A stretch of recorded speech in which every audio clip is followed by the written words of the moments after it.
Rafiq, hello. জি sir. Class শুরু করে দেই। কারণ 11:10 জি স্যার, বাজে, শুরু তারপর করুন। এখনো কেউ নেই, দেখো।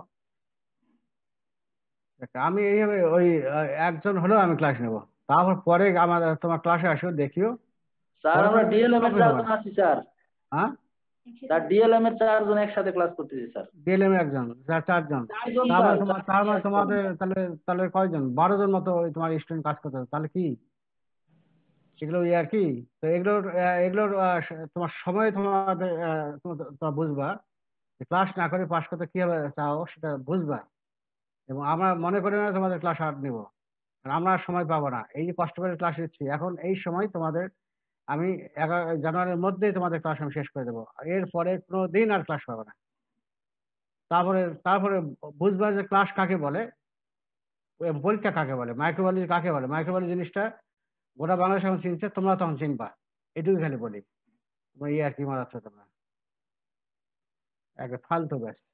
এত কষ্ট করে ক্লাস নিচ্ছি আমরা, আর এই ফালতুরা ক্লাস ক্লাস করতেছে না। এগুলো কি আর কি? যেখানে অন্য জায়গায় অনেক সময় ক্লাস নিচ্ছে না, আর সেখানে আমরা ক্লাস নিয়ে মানে নেওয়ার জন্য আমার ডাকে ডাকে ইয়ে করতে আর এবং দেখো তো, এ পর্যন্ত মাত্র 17 জন ইয়ে করছে। ওদের 180 জন মতো ক্যান্ডিডেট হবে, আর মাত্র 17 জন ইয়ে করছে। এরা কি? এরা ছাত্র নাকি? এটা ছাত্র এই লেখাপড়া করতে আসে কেন এমবিবিএস? এটা ভার্সিটি যায়নি কেন, বা ভার্সিটি তোমার এই ব্যবসা করে না কেন? হ্যাঁ, এরা এমবিবিএস ছাত্র কিভাবে পড়তে আসছে? এদের যোগ্যতা নাই এদের। এমবিবিএস এমবিবিএস ডাক্তার হয়েছে, ডাক্তার হবে তো ডাক্তার হবে, মানুষ ডাক্তার হবে এরা। টিচার অপেক্ষা করে থাকবে, আর এই বদমাইশদের কোনো পাত্তা নাই। কি এরা? ছাত্র নামের কলঙ্ক।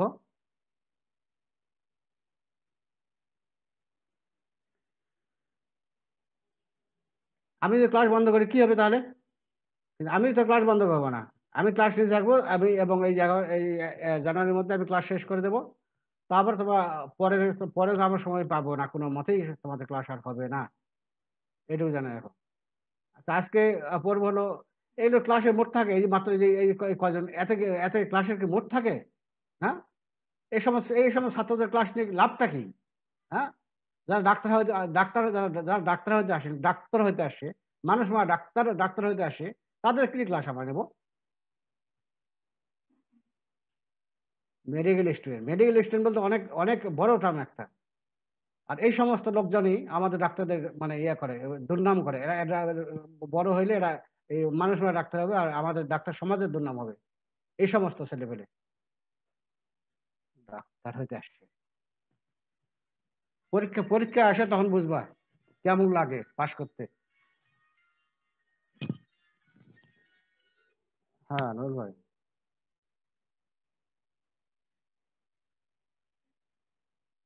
দিতে কাল।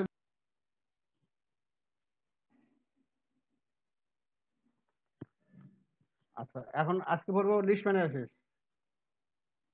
লিশম্যানিয়াসিস এটা একটা ডিজিজ, স্পেকট্রাম অফ ডিজিজ। যেটা করে কি, একটা প্যারাসাইট, সেটার নাম হলো লিশম্যানিয়া স্পেসিস। ওভারঅল টার্মটাকে বলে লিশম্যানিয়া প্যারাসাইট, যেটা করবে সেটাকে বলো লিশম্যানিয়াসিস। এখন লিশম্যানিয়াসিস, লিশম্যানিয়ার যে স্পেসিস আমাদের ম্যানকে ইনফেকশন করে, এগুলো অনেকগুলো গ্রুপ আছে। তো এত কিছু তোমাদের জানার প্রয়োজন নাই। এগুলো পরীক্ষাতেও রিটেনও আসে না, ভাইভাতে হয়তো যদি ধরে তাহলে কয়েকটা নাম শুধু বলবা। যেমন বলা হলো স্পেসিস, লিশম্যানিয়া স্পেসিস কি কি আছে? যেমন Leishmania donovani, Leishmania infantum, Leishmania chagasi, Leishmania tropica, Leishmania braziliensis. এই কয়েকটা নাম জানো, ঠিক আছে? তাহলেই হবে। Leishmania donovani, mainly donovani, Leishmania infantum, chagasi এবং ট্রপিকা। আরেকটা হলো লিশম্যানিয়া ব্রাজিলিয়েন্সিস। এই কয়েকটা নাম জানো। এত ওই যে ক্লাসিফিকেশন এত জানতে হবে না। এটা এই যে এটা জানতে হবে। এখন ক্লিনিক্যাল ক্লাসিফিকেশন অফ লিশম্যানিয়াসিস, এই লিশম্যানিয়াসিস আমরা এখন জিনিসটার নাম শুনলাম, এটাকে আমরা এখন ক্লাসিফাই করব। এটাকে ভাগ করব। এটা রিটেন ভাইবা দুটাতেই থাকবে। নাম্বার ভাগ করবো দুইটা গ্রুপে, একটা ভিসুয়াল লিউসিনেসিস আর কালাজ্বর, আরেকটা ভাগ করবো হলো কিউটেনিয়াস লিউসিনেসিস। একটা হলো ভিসুয়াল ভিসেরাল, তার মানে আমাদের অর্গানকে, বিভিন্ন যে ভিসেরা অর্গানকে এফেক্ট করবে, সেটা ভিসেরাল লিউসিনেসিস। আর কিউটেনিয়াস লিউসিনেসিস স্কিনে মিকাস অর্গানকে যখন ইনফেকশন করবে তখন সেটাকে বলো কিউটেনিয়াস। ভিসুয়াল লিউসিনেসিস কে কে করে? আর ভিসুয়াল লিউসিনেসিস এর আরেকটা নাম হলো কালা জ্বর। কালা জ্বরের স্পেলিংটা দেখো, KALA, আবার হাইফেন দিয়ে একটা দেখো, আবারও AZAR, কালা আজর, কালা প্লাস আজর। এদের নামা বানানটা যেন ভুল না হয়, অনেক সময় সিঙ্গেল হয়ে যায়, এইটা যেন না হয়। কালা জ্বর এটা কে করে? লিশনার ডনোভানি, স্যাগেসি এবং ইনফেন্টাম, তিনটা অর্গানিজম দ্বারা তোমার এই যে কালা জ্বর হয়। It is caused by Leishman donovani, Leishman chagasi and Leishman infantum. এখন এই কালা জ্বরকে, এই যে ভিসুয়াল লিশনাইসিস, এটাকে আবার আমরা ডিভাইডেড করি on the base of biological reservoir. রিজার্ভারের ভিত্তি করে তিনটা ভাগে ভাগ করি। রিজার্ভার বলতে কার কোন অর্গানে তোমার কার মধ্যে থাকে, এটা কে রিজার্ভ হিসেবে কাজ করে। যেমন এক নম্বর হলো আফ্রিকান কালো জ্বর, তারপর হলো আফ্রিকান কালো জ্বর, এখানে হলো রিজার্ভ হলো rodent, rodent reservoir, rodent. Mediterranean কালো জ্বর বা ইনফেন্টাইল কালো জ্বর, এখানে হলো রিজার্ভ হলো ক্যানাইন, ক্যানাইন অ্যানিমেল। আর ইন্ডিয়ান কালো জ্বর, এটা রিজার্ভ হলো হিউম্যান। ঠিক আছে, এইভাবে আমরা ভিসুয়াল লিউসিনেসিস ভাগ করলাম। এখন আমরা কিউটেনিয়াস লিউসিনেসিস ভাগ করব তিন ভাগে। একটা ওরিয়েন্টাল সর, স্পন্ডিয়া অর মিউকোকিউটেনিয়াস লিউসিনেসিস, আর একটা ডার্মাল লিউসিনেট অর পোস্ট কালা জ্বর ডার্মাল লিউসিনেসিস, সংক্ষেপে বলবো PKDL। এখন ওরিয়েন্টাল সর এটা কে করে? Caused by Leishmania tropica. আর espundia or mucocutaneous leishmaniasis caused by Leishmania braziliensis. Dermal leishmanoid or post কালা জ্বর ডার্মাল লিউসিনেসিস, সংক্ষেপে বলবো PKDL। মানে হলো কি, অনেক সময় লিউসিনিয়া ডনোভানি দ্বারা ধরো বিশাল লিউসিনেসিস হলো বা কালা জ্বর হলো, এরপরে যদি ইনএফেক্টিভ ট্রিটমেন্ট দেওয়া হয় বা অন্য আরো কোনো কারণে হলো যে লিউসিনেসিস ভালো হয়ে গেল, কালা জ্বর ভালো হয়ে গেল, কিন্তু কিছু অর্গানিজম স্কিনে থেকে যায়, তারপরে এরা কয়েক মাস পরে আবার ওই স্কিনে তোমার কালা জ্বর হবে। কালা জ্বর তার মানে লিউসিনেসিস হবে, সেটাকে বলবো ডার্মাল। ডার্মাল যেটা স্কিনে হচ্ছে এই জন্য বলবো ডার্মাল লিউসিনেট, অথবা বলতে পারি পোস্ট কালা জ্বর ডার্মাল লিউসিনেসিস। মানে হলো কালা জ্বর ভালো হয়ে গেছে, তারপরে যে সিকুয়েলি হলো, কমপ্লিকেশন হলো, সেটাই বলবো, এই জন্য বলবো পোস্ট কালা জ্বর ডার্মাল লিউসিনেসিস। PKDL নামটা এটাই আমরা শুনতে চাই। It is a late sequelae to visual leishmaniasis caused by leishmania pneumoniae. তাহলে কিউটেনাস লিউসিনেসিস আমরা তাহলে হলো ভাগ করলাম দুইটা, একটা ভিসুয়াল লিউসিনেসিস আর কালা জ্বর। এটা কে কে করে?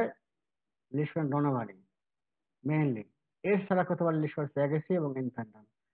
এটাকে আবার রিজার্ভার হিসেবে ভিত্তি করে আমরা ভাগ করব তিনটা। একটা হলো, আমি একটু ব্যস্ত আছি, পরে পরে তাহলে রিজার্ভার ভিত্তি করে করবো কি, আফ্রিকান কালা জ্বর, আফ্রিকাতে যেটা হয় এই জন্য নাম হলো আফ্রিকান কালা জ্বর। এখানে রিজার্ভ হলো রডেন্ট। আর মেডিটেরিয়ান মেডিটেরিয়ান কালা জ্বর, এটা কি ভূমধ্যসাগর নাকি ভূমধ্যসাগরীয় অঞ্চলে যে কালা জ্বর হয় সেটাকে বলবো মেডিটেরিয়ান কালা জ্বর। এখানে হলো রিজার্ভ হলো ক্যানাইন অ্যানিমেল। আর ইন্ডিয়া এবং আমাদের যে সমস্ত অঞ্চলে যেটা হয় সেটাকে বলবো হলো ইন্ডিয়ান কালা জ্বর এবং রিজার্ভ হলো হিউম্যান। আর কিউটেনিয়াস লিউসিনেসিস একে আবার ভাগ করতেছে তিন ভাগে। ওরিয়েন্টাল সর যেটা করতেছে লিউসিনিয়া ট্রপিকা, আরেকটা হলো স্পন্ডিয়া আর মিউকোকিউটেনিয়াস লিউসিনেসিস, এটা স্কিন প্লাস মিউকাস দুটাকেই তারা ইনফেকশন করবে, এই জন্য নাম হলো, এটা কে করে? লিউসিনিয়া ব্রাজিলিয়েন্সিস। আর হলো পোস্ট কালার ডার্মাল লিউসিনেসিস, এটা করে তোমার হলো, এটা less sequelae of leishmaniasis caused by Leishman donovani. এই হলো ক্লিনিক্যাল ক্লাসিফিকেশন অফ লিশম্যানিয়াসিস। তাহলে এখান থেকে আমরা কিন্তু কয়েকটা স্পেস অলরেডি জেনে ফেললাম। এই স্পেসগুলো নাম জানলেই তোমাদের হয়ে গেল।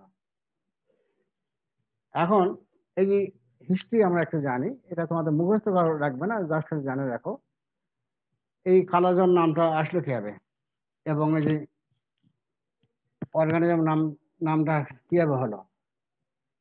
দেখো এখানে দি অর্গানিজম কালোজরকে করে লিশম্যান ডোনোভানি, আগে আমরা জানছি কালোজর। এখন লিশম্যান ডোনোভানি দেখো, the organism was first discovered in 1903,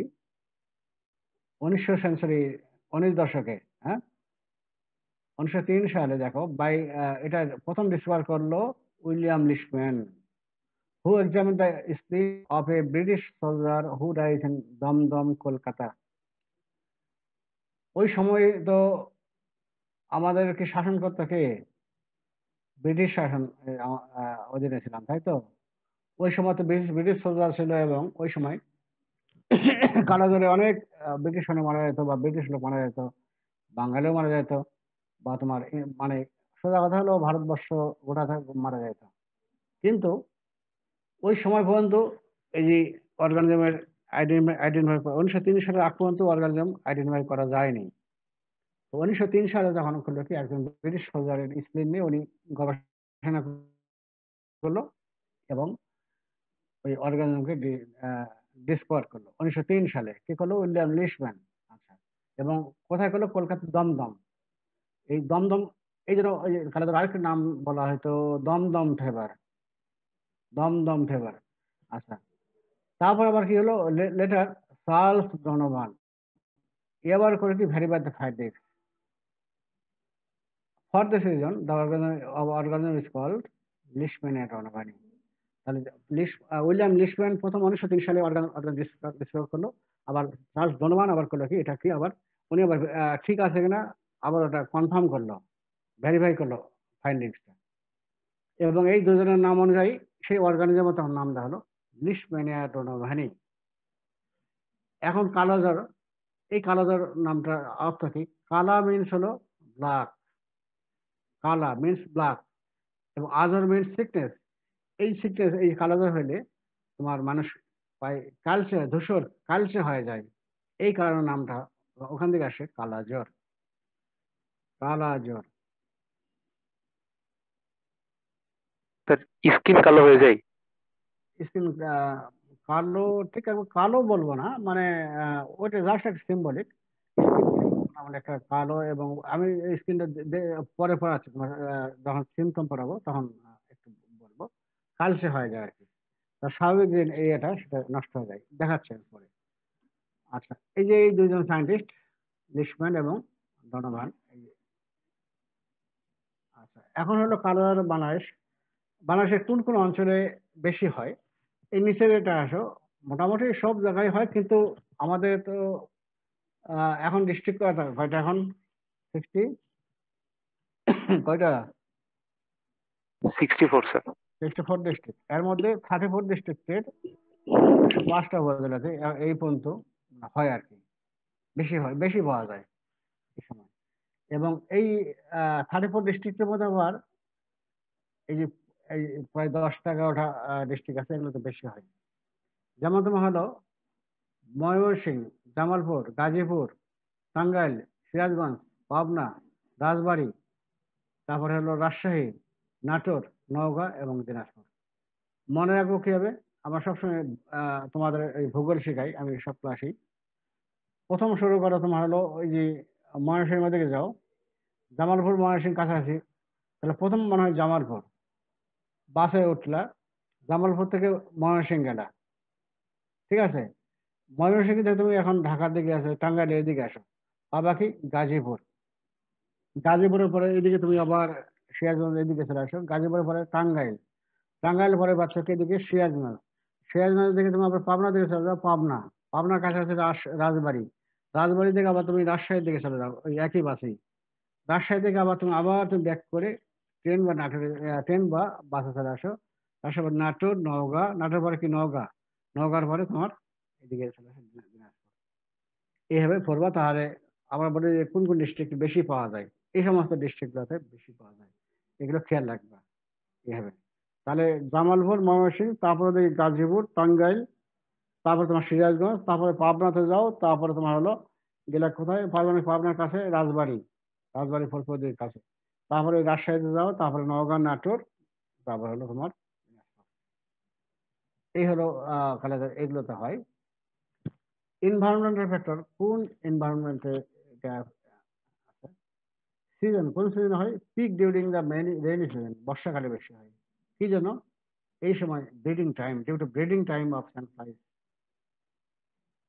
এই যে ভেক্টর, ভেক্টর যেটা, তাদের ভেক্টর নাম হলো স্যানফ্লাইজ। স্যান মানে কি? বালু, ফ্লাই মানে মাছি, তাই তো? এই বাংলা নাম হলো বেলে মাছি, সেখানে নাম মাছি বেলে মাছি, স্যানফ্লাইজ, বেলে মাছি। এই বেলে মাছিগুলো তোমার ব্রিডিং টাইম তাদের বর্ষাকাল, ঠিক আছে? তারপর হলো আরেকটা সিজন হলো এখন রুরাল এরিয়াতে তারা বেশি হয়, গ্রামাঞ্চলে বেশি হয়। কি জন্য? These are usually confined to rural areas where condition for breeding and site breeding of sandflies favorable compared to urban areas. শহর অঞ্চল কম হয়, কিন্তু তোমার রুরাল এরিয়াতে বেশি হয়। কি জন্য বেশি হয়? বেশি হয় কারণ হলো যে গ্রামাঞ্চলে কি হয়, সেখানে তোমার বাড়ির আশেপাশে ঝোপঝাড় থাকে না, ঝোপঝাড় থাকে, এবং ঝোপঝাড় থাকে, তো মাটির ঘর আছে, আর মাটির ঘরে কি ফাটল থাকে। তো এই যে অর্গানিজমটা হয় কি, ও বেশি উঠতে পারে না।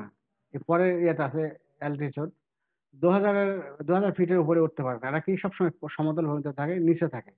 এরা করে কি, এই গাছের ফাটল, হ্যাঁ, তারপর দেওয়ালে যে দেওয়ালে যে ফাটলগুলো গাছের, এগুলো থাকে, এবং আশেপাশে ঝোপঝাপ এগুলো থাকে, ঠিক আছে? এই যে তারপরে গ্রামের লোক কি করে, সারাদিন কাজকর্ম আসে, তাদের মশারি লাগে না, মশারি ছাড়াই ঘুমাচ্ছে। বেশ করে তোমার এই যে আদিবাসী সম্প্রদায়, তারা কিন্তু তোমার মশারি ব্যবহার করে না বললেই চলে, ঠিক আছে? যার ফলে তাদের বেশি হয়। হুম। তো এই জন্য these is usually confined to rural areas for condition of breeding of sandflies favorable compared to urban areas. Altitude কি? Plain land of the homeland of visual species. It does not occur in altitude over 2000 feet as the sandflies are not found above the altitude due to unfavorable climate conditions. এরা 2000 foot পর্যন্ত এরা বাঁচতে পারে, কিন্তু 2000 ফুটের উপরে আর তারা উঠতে পারবে না বা থাকতে পারবে না, গেলে ওখানে তারা মারা যাবে। ক্লাইমেট প্লেন ল্যান্ডে তারা বেশি থাকে। তাহলে এখনই তোমার এখানে একটা কোশ্চিন ধরা হয়, এই যে কালারে তোমার হলো কোন কোন ডিস্ট্রিক্টে বেশি হয়, কেন বেশি হয়, তখন ধরা হবে কেন বেশি হয় এই সমস্ত অঞ্চলে। আবার হয়তো একইভাবে কোশ্চিন আরেকটা ধরা হবে যে কোথায় বেশি হয়, শহরের অঞ্চলে বেশি হয় না গ্রামের অঞ্চলে বেশি হয়, কোন গ্রুপের মধ্যে বেশি হয়। তাহলে একটা হলো তোমার এই ডিস্ট্রিক্টগুলো এগুলোতে বেশি হয়, এবং গ্রামাঞ্চলে বেশি হয়, রুরাল এরিয়াতে বেশি হয়, এবং আদিবাসী সম্প্রদায়ের মধ্যে বেশি হয়। কেন বেশি হচ্ছে? কোশ্চেন হলো তোমার এই অর্গানিজমটা বেশি তোমার হলো গ্রামে থাকে। কি জানো, গ্রামে ঝোপঝাড় বেশি, বাড়ির আশেপাশে ঝোপঝাড় বেশি, এই ঝোপঝাড়ের ফাটলে গাছের কোঠরে তারা থাকে। তারপরে সেখানে মাটির বাড়ি হওয়াতে কি ফাটল থাকে, ওই ফাটলের মধ্যে তারা থাকে। আবার গ্রামাঞ্চলের লোক কি, তারা মশারি সবাই ব্যবহার করে না বা কাজ করতে পারে না টাকার অভাবে। এখন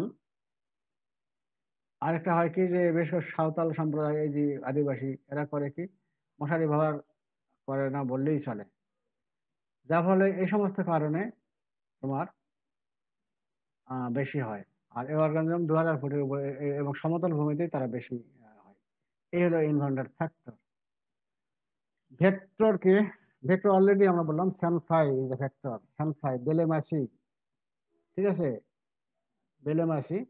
এবং এটা জেনারেল হলো দুইটা, একটা ফ্লেমোটোমাস এবং লুটকেমিয়া। বাংলাদেশে কোন স্পেসিসটা পাওয়া যায়? In Bangladesh and India vector mainly is Phlebotomus argentipes. এই পর্যন্ত জানে রাখো। এটা কিন্তু আমাদের অনেক সময় এমসিকিউ কোশ্চেন বা আসে এবং ভাইবারে ধরা হবে।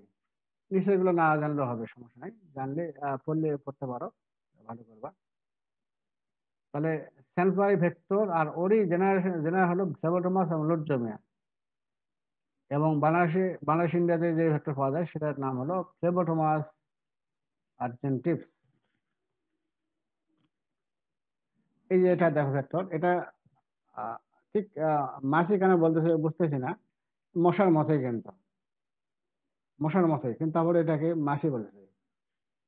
হুম, এটা হলো তোমার ভেক্টর ফ্লেবোটোমাস আর্জেন্টিভস। ঠিক আছে, এই জন্য কিন্তু দেখা যায় বাড়ির আশেপাশে দেখবার অনেক সময় দেখা যায় কিন্তু, একবারে দেখো। ঠিক আছে, তারপরে মরফোলজি এখন আমরা পড়বো। মরফোলজি মরফোলজি হলো, এটা দুইটা ফর্মে পাওয়া যায়, একটা হলো অ্যামাস্টিকট স্টেজ এবং প্রোমাস্টিকট স্টেজ। অ্যামাস্টিকট স্টেজ এবং প্রোমাস্টিকট স্টেজ। ঠিক আছে, অ্যামাস্টিকট মানে হলো, মাস্টিকট মানে কি ফ্লাজিলা, তার মানে ফ্লাজিলা থাকবে না, এ ফর অ্যাবসেন্ট। মাস্টিকট মানে ফ্লাজিলা, তাহলে ফ্লাজিলা থাকবে না, এই জন্য এই স্টেজকে বলা হয় অ্যামাস্টিকট স্টেজ। আর প্রোমাস্টিকট স্টেজ, এখানে হলো কি মাস্টিকট থাকবে। ঠিক আছে, ফ্লাজিলা থাকবে। এই হলো দুটো স্টেজ। এখন এই দুটো স্টেজ কার মধ্যে থাকে? অ্যামাস্টিকট স্টেজ, এটার আরেকটা নাম হলো এ ফ্লাজিলা স্টেজ, মানে ফ্লাজিলা থাকবে না। এটা থাকবে কোথায়?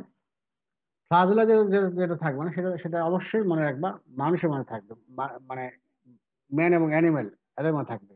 আর প্রোমাস্টিকেট অ্যানিমেল, ফ্লাজেলা যদি থাকে মুভমেন্ট করবে, ওই জন্য এটা থাকবে হলো তোমার মশার মধ্যে, এই মাছির মধ্যে, তোমার ভেক্টরের মধ্যে থাকবে।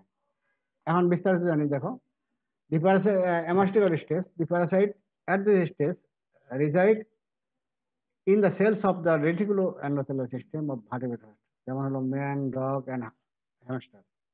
ইট ইস, এবং অব্লিগেট ইন্টারসেলার, এটা কিন্তু সেলের ভিতরে থাকে, কিন্তু কখনোই সেলের বাইরে থাকে না। ঠিক আছে, এটা হলো আমাদের রেটিকুলো এন্ডোথেলিয়াল সিস্টেম, যেমন লিভার, স্প্লেন, লিমনট, এগুলোতে তারা থাকে। হ্যাঁ, এগুলোর ম্যাক্রোবায়োস থাকে। এবং আর হলো অব্লিগেট ইন্টারসেলার, সেলের ভিতরে থাকে। আর প্রোমাস্টিকেট স্টেজটা কি? এটা থাকে হলো গ্যাট অফ সেন্সাই। এবং যখন আমরা কালচার করি তখন তোমার এই যে প্রোমাস্টিকেট স্টেজটা আসে। ঠিক আছে, স্যাম্পল থাকবে, এবং যখন কালচার করবো তখন তোমার প্রোমাস্টিকেট পাবো। এবং ইট রিমেন্স এক্সট্রা সেলুলার, সেলের বাইরে থাকে। তাহলে অ্যামাস্টিকেট হলো সেলের ভিতরে থাকতেছে, আর এটা হলো এক্সট্রা সেলুলার। এখন আমরা এই দুটা পড়ি এখন। এগুলো ওই যে অ্যামাস্টিকেট স্টেজ, শেপ সাইজ কি round or oval body measuring 2 to 4 micron along the long axis। এবং এটা সেল মেমব্রেন আছে, ডেলিকেট মানে খুব পাতলা, and can be demonstrated in fresh specimen only। তারপরে আছে nucleus. Nucleus measures a little less than 1 micron in diameter. It is oval or round and usually situated in the middle of the cells or along the side of the cell। তাহলে cell membrane থাকলো এবং nucleus থাকলো, আর কাইনেটোপ্লাস্ট থাকে। It is lies tangentially or at right angles to the nucleus. It comprises DNA containing body and mitochondrial structure। তারপরে থাকবে কি এক্সোডার্ম থাকবে, ওটার আরেকটা নাম হলো রাইজোপ্লাস্ট। এটা হলো delicate filament extending from the kinetoplast to the margin of the body এবং represent the root of the flagella. আরেকটা কি থাকে? ভ্যাকুল থাকে, এটা lying along side the ectoderm. এখানে আমরা ফিগারটা এখন এখানে দেখো, এটা অ্যামাস্টিকেট ফর্মেট হয়নি। প্রথম কি বলা হলো যে সাইজটা কত, এটা কি শেপটা কি স্ফেরিক্যাল, তাই তো? স্ফেরিক্যাল অথবা ওভাল, হ্যাঁ তাই তো, স্ফেরিক্যাল আর ওভাল। এখন এই সেল মেমব্রেনটা কি ডেলিকেট, সেল মেমব্রেন এটা, এই যে উপরে এটা সেল মেমব্রেন ইজ ডেলিকেট, এবং ফ্রেশ এক্সপেরিমেন্ট তখনই পাওয়া যাবে। ডেলিকেট খুবই পাতলা। তারপর ভিতরে কি থাকবে? প্রথমে থাকবে নিউক্লিয়াস। নিউক্লিয়াস থাকবে হয় মিডিলে থাকতে পারে অথবা along the side of margin, এই মার্জিনের কাছে থাকতে পারে অথবা সেন্টার থাকতে পারে নিউক্লিয়াস। এবং নিউক্লিয়াস সাইজ কত? Less than 1 micron diameter. তারপরে নিউক্লিয়াসের রাইট অ্যাঙ্গেল বরাবর তোমার থাকবে কাইনেটোপ্লাস্ট। কাইনেটোপ্লাস্টের মধ্যে থাকবে কি ডিএনএ এবং মাইটোকন্ড্রিয়া থাকবে, ঠিক আছে। তারপরে এই কাইনেটোপ্লাস্ট থেকে একটা ফিলামেন্টাস স্ট্রাকচার তৈরি হবে এবং ওটা এক্সটেন্ড করে আপ টু মার্জিন, এটাকে বলা হয় অ্যাক্সোনেম। এবং এই অ্যাক্সোনেম থেকেই তোমার অ্যাক্সোনেমে তোমার এই যে ফ্লাজেলা, এই অবস্থায় অ্যামাস্টিকেটে তো ফ্লাজেলা থাকে না, কিন্তু ফ্লাজেলার রুটটা আসলে থেকে যায়। পরে প্রোমাস্টিকেট স্টেজ যখন হবে তখন এইখান থেকেই তোমার ফ্লাজেলা তৈরি হবে, ঠিক আছে। আবার এখন দেখো, তাহলে দেখো শেপ সাইজ রাউন্ড আর ওভাল বডি, সাইজ কত, মাত্র 2 to 4 মাইক্রন ডায়ামিটার, এরকম লং এক্সেস। আর সেল মেমব্রেন থাকবে, এটা হলো ডেলিকেট। আচ্ছা, তারপর নিউক্লিয়াস থাকবে কি সেন্ট্রাল থাকতে পারে বা মিডিল থাকতে পারে অথবা side of the along the side of cell wall. Kinetoplast থাকবে, এই তো। তাহলে এটাই পড়ে নাও তাহলে। এটা এটা হলো রাউন্ড আর ওভাল। তারপর এটা কি সেল মেমব্রেন থাকবে, এটা ডেলিকেট। তারপরে তোমার নিউক্লিয়াস থাকবে এবং সাইজ কত 2 to 4 মাইক্রন, তাই তো। আর নিউক্লিয়াস থাকবে তোমার হলো মিডিলে থাকবে অথবা along the side of the margin. এবং নিউক্লিয়াসের তোমার হলো কি লেস দেন 1 মাইক্রন ডায়ামিটার। তারপরে নিউক্লিয়াসের 90 ডিগ্রি অ্যাঙ্গেল বরাবর তোমার থাকবে কি রাইট অ্যাঙ্গেল বরাবর, 90 তো না, রাইট অ্যাঙ্গেল বরাবর থাকবে কাইনেটোপ্লাস্ট। এবং কাইনেটোপ্লাস্টের মধ্যে থাকে মাইটোকন্ড্রিয়া এবং ডিএনএ থাকবে। তারপরে এই কাইনেটোপ্লাস্ট থেকেই একটা ফিলামেন্টাস স্ট্রাকচার তৈরি হবে। এখানে তৈরি হয়ে শেষ হবে কোথায়, একবার মার্জিন পর্যন্ত, এন্ড পর্যন্ত। এটাকে বলা হচ্ছে এই ফিলামেন্টাস স্ট্রাকচার, এটাকে বলা হচ্ছে অ্যাক্সোনেম। এবং অ্যাক্সোনেমটা ফিউচার রুট হিসেবে কাজ করে। এবং এখানেই যখন প্রোমাস্টিকেট স্টেজ তৈরি হবে তখন এই যে অ্যাক্সোনেম থেকে তোমার এই যে রুট অফ দ্য ফ্লাজেলা থেকে ফ্লাজেলা তৈরি হবে। আর এটা হলো বেজাল বডি, এই হলো অ্যামাস্টিকেট স্টেজ। পরীক্ষা আসে, এর সেলের ভিতরে আসে, পরে আমরা দেখবো। এগুলো তোমার হলো ওই যে ম্যাক্রোফেজের ভেতর থাকে, এগুলো এগুলো ম্যাক্রোফেজের ভেতর থাকে।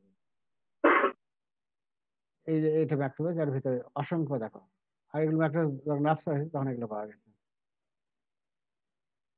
তারপরে হলো প্রোমাস্টিকেট স্টেজ, এটাও এখন আমরা পড়ি। এটা শেপ সাইজ কত, এটা হলো একটা হলো দুই ধরনের, একটা আর্লিয়েস্ট ওয়ানের কত, আর হলো যখন ফুল ডেভেলপ হবে তখন কিরকম। আর্লি ওয়ান আছে এটা কি overall pair shape body measuring 5 to 10 micron length and by 2 to 3 micron in width. তো আর্লিটা হবে শর্ট এবং ওভাল আর পেয়ার শেপ বডি, এবং এটা ডায়ামিটার 5 to 10 মাইক্রন লেন্থ এবং 2 to 3 মাইক্রন width, ঠিক আছে। এবং এখানে দেখো fully developed ones are long, slender, spindle-shaped bodies measuring 15 to 20 micron in length and কি by 1 to 2 micron diameter। যেটা একবারে ফুললি ম্যাচিওর সেটা লং এবং সিলিন্ডার, লং এবং পাতলা, এবং শেপটা কি স্পিন্ডল, মানে কি মাঝখানে তোমার চওড়া এবং দুই সাইডে চিকন, এটাকে বলো স্পিন্ডল শেপ, তাই তো। এবং লম্বালম্বি তোমার লেন্থ কত 15 থেকে 20 মাইক্রন, এবং চওড়া কত, প্রশস্ত কত 1 to 2 মাইক্রন ইন ব্রেথ। এখানে তোমার ওই যে অ্যামাস্টিকেট স্টেজের মতোই স্ট্রাকচার থাকবে। নিউক্লিয়াস থাকবে সেন্ট্রালি। তারপরে তোমার কাইনেটোপ্লাস্ট থাকবে, এটা থাকবে নিয়ার দ্য অ্যান্টেরিয়র এন্ড। আর আরেকটা থাকবে কি ভ্যাকুল থাকবে, এটাকে বলবো ভ্যাকুল থাকবে। আর থাকে কি ফ্লাজেলা থাকে, ফ্লাজেলা তোমার এই যে অ্যান্টেরিয়র এন্ড থাকে প্রজেকশন হবে।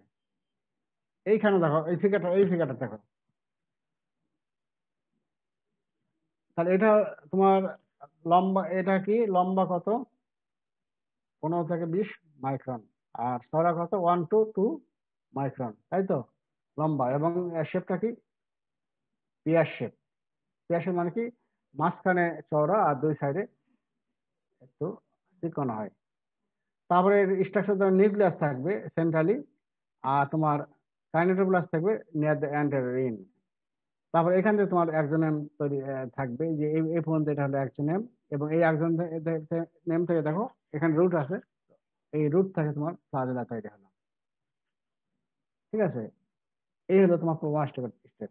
এগুলো তোমার হলো রিটেনে আসে, ফিগার গুলো ভালো করে একবার। এখন এগুলো দেখো, এই যে প্রোমাস্টিক স্টেপ, এগুলো স্টেনিং যদি করি তাহলে স্টেনিং যদি করা হয় তাহলে কি হবে, আমরা করি লিসম্যান স্টেন করতে পারি বা জেমস স্টেন করতে পারি, দুটাই স্টেন করতে পারি। লিসম্যান স্টেন যদি করা হয় তাহলে নিউক্লিয়াস স্টেন নেবে হলো পিঙ্ক কালার অথবা ভায়োলেট কালার নেবে, কাইনেটোপ্লাস্ট নেবে ব্রাইট রেড এবং সাইটোপ্লাজম নেবে ব্লু কালার। এই হলো লিসম্যান স্টেন। তাহলে নিউক্লিয়াসটা নেবে পিঙ্ক আর ভায়োলেট কালার, কাইনেটোপ্লাস্টটা ব্রাইট রেড হবে এবং সাইটোপ্লাজম ব্লু কালার নেবে। কালচার কোথায় করা হয়, দুই ধরনের কালচার মিডিয়া আছে, তোমাদের বইতে দেওয়া আছে একটা, কিন্তু আরেকটা এখন থেকে বলবো। একটা হলো Nicolle Novy and MacNeal medium, 3N medium. তোমার পরীক্ষার সময় এটা বলিও না, বা লেখার সময় লিখেও নেই হবে, জানার জন্য বলো N মিডিয়া, 3N মিডিয়া, তাই তো। 3N বলতে কি বোঝায়, নিকোলি, নবি অ্যান্ড ম্যাকনিল মিডিয়াম, এই তিনজন মিলেই এই মিডিয়াটা তৈরি করছে, তিনজন সায়েন্টিস্ট, এই জন্য নাম তিনজনের নাম অনুযায়ী দেওয়া আছে N মিডিয়া, নিকোলি, নবি, ম্যাকনিল মিডিয়াম। এখানে আমরা কালচার করব কিভাবে, আমরা ইনকিউবেট করব at 22 degree to 24 degree Celsius.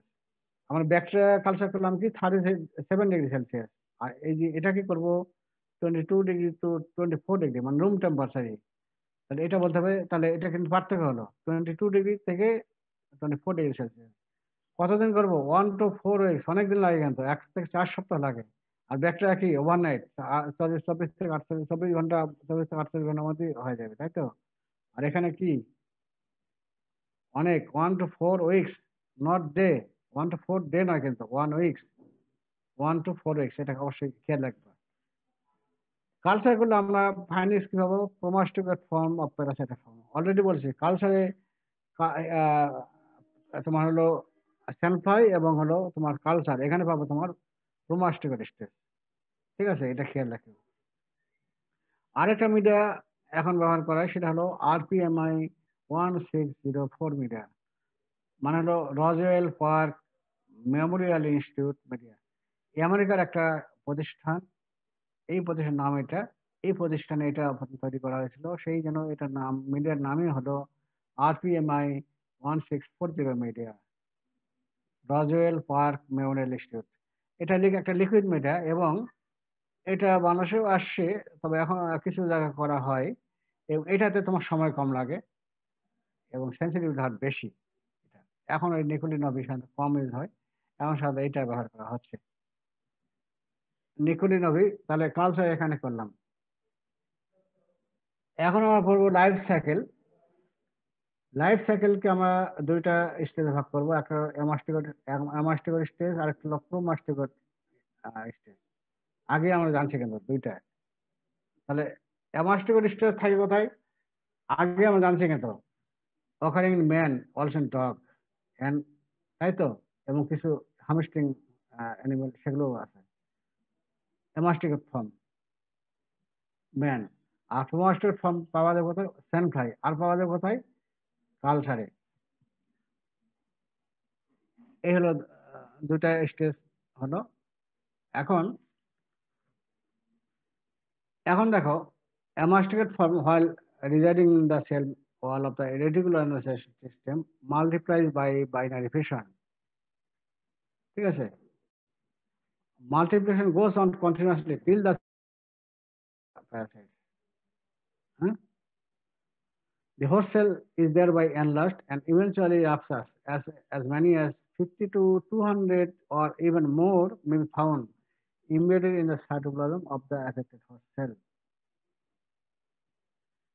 The parasite liberated as a result of rupture into the circulation are again taken up by or invade the fresh cells or and the cycle is repeated. In this way, the entire reticular nervous system becomes progressively infected. In the bloodstream, some of the free masticota are phagocytosed by neutrophilic granulocyte and monocyte. যেমন বা macrophage. The blood sucking insect draw this free hemostatic form as well as those within the monocyte during its blood mail.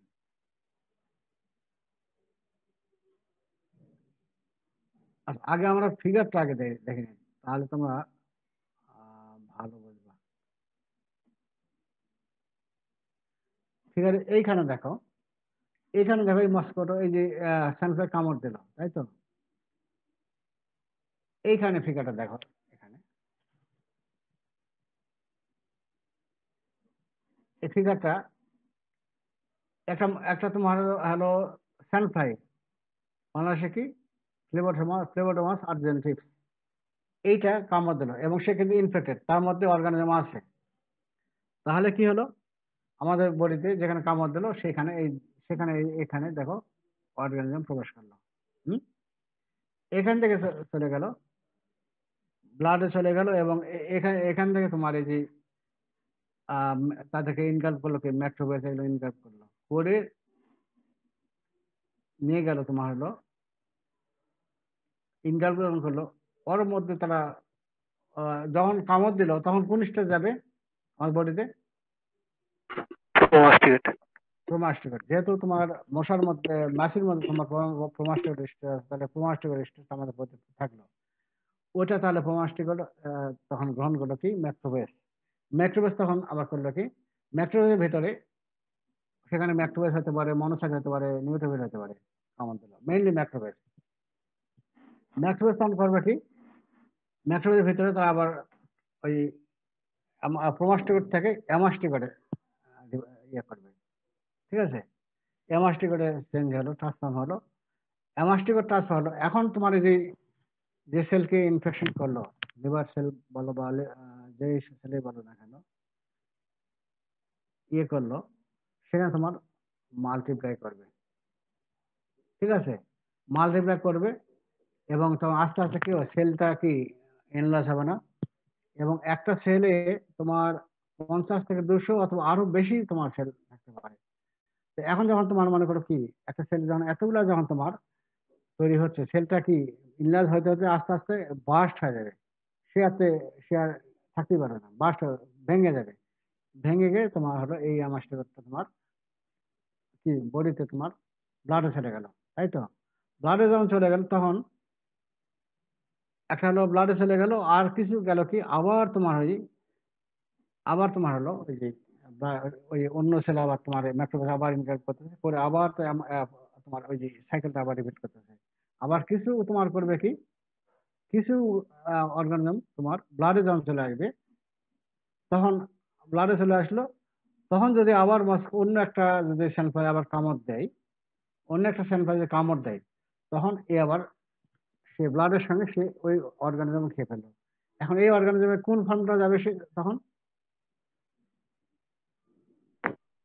অ্যামাস্টিকোটিস যাবে sir. অ্যামাস্টিকট, যেহেতু অ্যামাস্টেড ফর্মটা হলো মানুষের মধ্যে, অ্যামাস্টেড ফর্মটা গেল, অ্যামাস্টিকট ফর্ম গেল।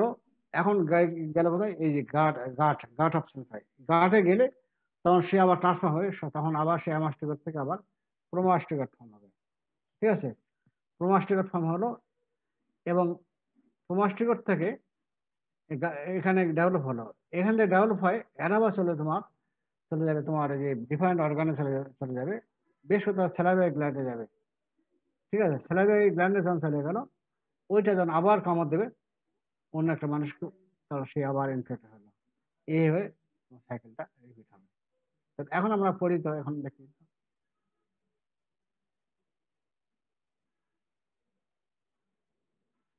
তাহলে আগে আমরা জানছি যে অ্যামাস্টিকট ফর্ম এবং প্রোমাস্টিকট দুটো ফর্ম আছে। অ্যামাস্টিকট ফর্ম থাকছে হলো তোমার ম্যান এবং আদার অ্যানিমেল, বলতে ডগ এবং আদার হ্যামস্ট্রিং মাসেল অ্যানিমেল। আর প্রোমাস্টিকট হচ্ছে স্যানফ্লাই, তাই তো? এখন দেখো, তো এখানে সংক্ষেপে নিয়ে আসি। তো ধরে নাও একটা মস্কিটো স্যানফ্লাই কামড় দিল, তখন আমাদের বডিতে প্রবেশ করলো কি প্রোমাস্টিকট স্টেজ, যেটা সাজুলা আছে। যেহেতু মস্কিটো বারবার মস্কিটো আছে, মস্কিটোর মধ্যে তো স্যানফ্লাই যেহেতু কামড় দিল, স্যানফ্লাই এর মধ্যে আছে তোমার হলো প্রোমাস্টিকট স্টেজ, তাহলে প্রোমাস্টিকট স্টেজ আমাদের বডিতে প্রবেশ করলো, করার পরে সেখানে কি করলো, ম্যাক্রোফেজ তাকে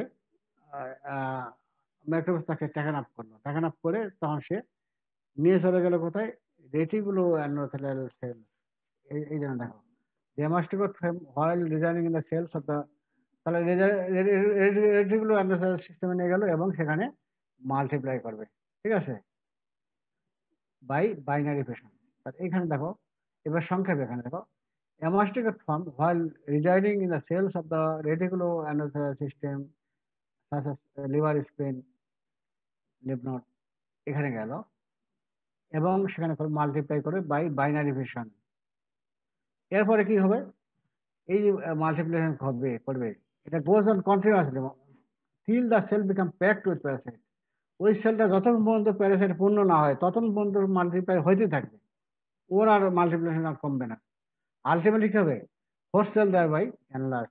একটা সেল যখন তখন ওই যে একটা কি তাই না, এবং ইভেনচুয়ালি রাফটার, এবং এর মধ্যে থাকে কি as many as 50 to 20 or more may be found in the enlarged first cell। এইটুকু বুঝছো তো?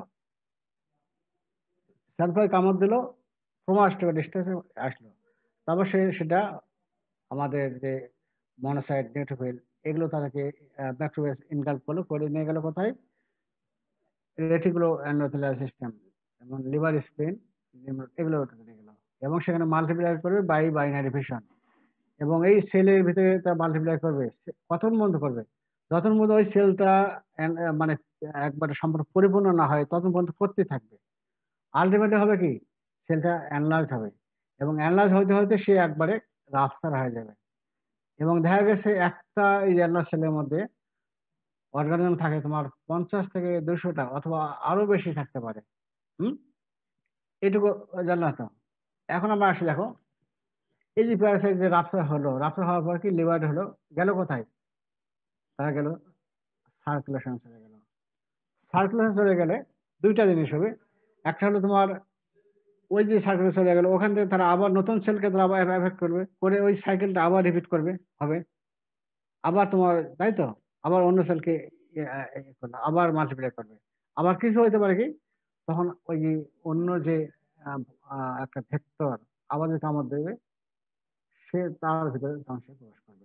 এই জন্য বলা হচ্ছে the parasite liberated as a result of the rupture into circulation are again either taken up or by invade the fresh cells and the cycle is repeated. In this way,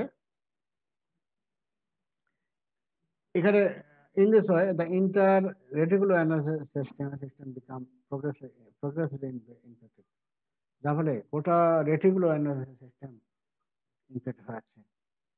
এরপরে কি হবে, এই ব্লাড স্ট্রিম কি হচ্ছে, in the blood stream some of the phagocytosis by neutrophilic leukocyte মানে neutrophilic so that the neutrophil and monocyte এবং macrophage এগুলো তারা থেকে ফ্যাগোসাইটোস করবে, তাই তো থাকলো। এরপরে যখন এই ব্লাড সঙ্গে insect draws this amastigote form as well as draws within the monocyte during its blood meal. এবং এই মস্কিটো তোমার সেনফ্লাই যখন কামড় দিল তখন সে এটা আবার টেকেন আপ করলো, মনোসাইট ম্যাক্রোফেজ শুদ্ধ অর্গান সহ সবগুলোকে সে টেকেন আপ করলো এবং হিউম্যান সাইকেল। এরপরে কি হলো, মস্কিটোর মধ্যে চলে গেল সার্টেন সেনফ্লাই, বাংলাদেশের মধ্যে কোনটা, ট্রেপোডোমাস আর জেনটিপস। এখানে কি হবে, this amastigote form develop into promastigote form. তাহলে অ্যামাস্টিকেট ফর্ম থেকে হলো কি, যেহেতু মানুষের বডিতে ছিল অ্যামাস্টিকেট ফর্ম, তাই তো, ওটা বডিতে চলে আসলো সেনফ্লাইট, ওটা আবার চেঞ্জ হয়ে হলো প্রোমাস্টিকেট ফর্ম। প্রোমাস্টিকেট ফর্ম আবার মাল্টিপ্লাই করে by binary fission producing a enormous number of flagellates, প্রচুর পরিমাণ এই তোমার প্রোমাস্টিকেট ফর্ম তৈরি করলো। তারপরে এই যে মাল্টিপ্লিকেশন কোথায় হবে, multiplication proceed in the mid gut of the sandfly, mid gut, তারপর মিড গার্ডে মাল্টিপ্লাই করলো, তারপরে যাবে কোথায়, flagellate then tend to the spread to the anterior part of the alimentary canal। তোমার মিড গার্ডে ডেভেলপ করলো, মাল্টিপ্লাই করলো, কিন্তু এখান থেকে তোমার আস্তে আস্তে চলে যাবে কোথায়, এলিমেন্টারি ক্যানাল, অ্যান্টেরিয়র পার্ট, আপার পার্ট চলে যাবে, তার মানে ফ্যারিংস এবং বাখাল কবর এখানে চলে গেল।